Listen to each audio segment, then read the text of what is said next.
Buster's very special gifts? Well, I think, I mean, aside from the fact that he was funny, but his mode of working was, he was so mathematically perfect that there was never any sloppiness. Everything was very precise. And from point to point, it was a straight line at all times. And I think that it helped make the films still as good today as they were then. Eleanor, how was Buster Keaton treated by the movie business in his later years? Oh, those who didn't know him before were anxious to meet him, and they all knew his work, so they just treated him like their little pet person, you know. He got special treatment and special dressing rooms, and, you know, everybody was always running with food or cups of tea or something, whether he wanted it or not, you know. He was a privileged character. Wasn't there a time when he stopped making films, though, when there weren't the movies to be made, or am I wrong? Did he make them right to the very end? No, he was, well, not so much films. I meant those later years. Yeah, well, he was in television more than he was films later. Yes. Because he never quit working in TV once it started. But the movie industry didn't... They weren't making that many films, and he didn't really have that much time anyway. I see. One year we went to New York to do 2 shows in September.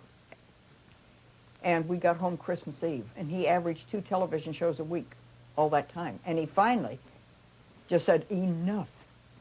And we just escaped out of town and came home.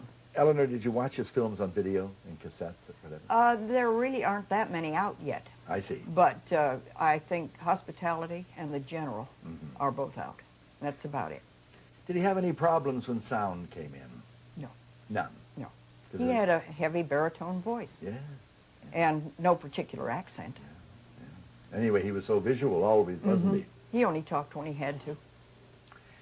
What are your opinions on the movie biography called The Buster Keaton Story, starring Donald O'Connor as Buster? Opinions? It was pitiful. Oh.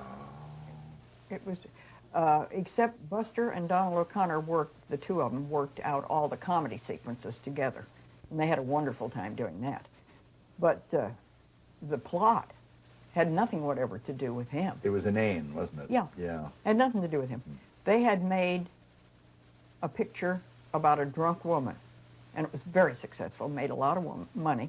So they said, oh, okay, we'll do it again, you know. If 10 Indians are fine, 20 must be better. Yeah. Did you accompany him to the Venice Film Festival in September of 1965? What are some memories of that trip?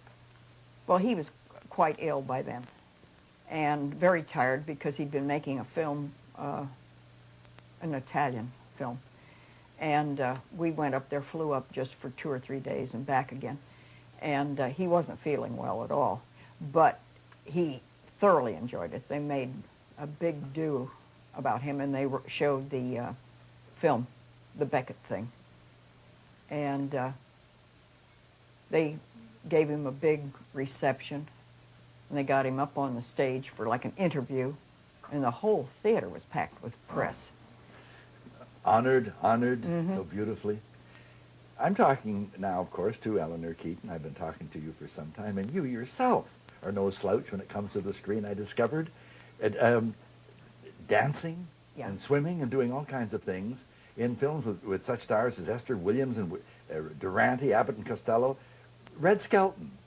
Yeah. What about that picture?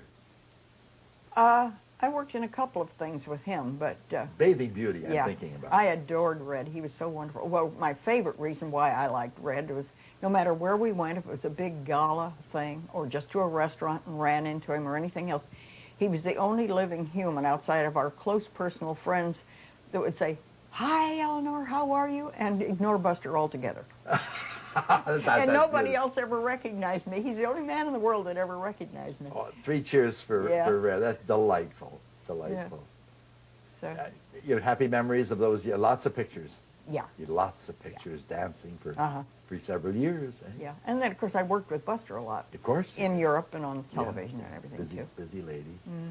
Well, I want to thank you very much, Eleanor Keaton. It's been a delight to meet you. You're a very lovely lady, and you've got some great memories there. What a great, great man. One of the great men of cinema, if not the greatest, eh? Could be.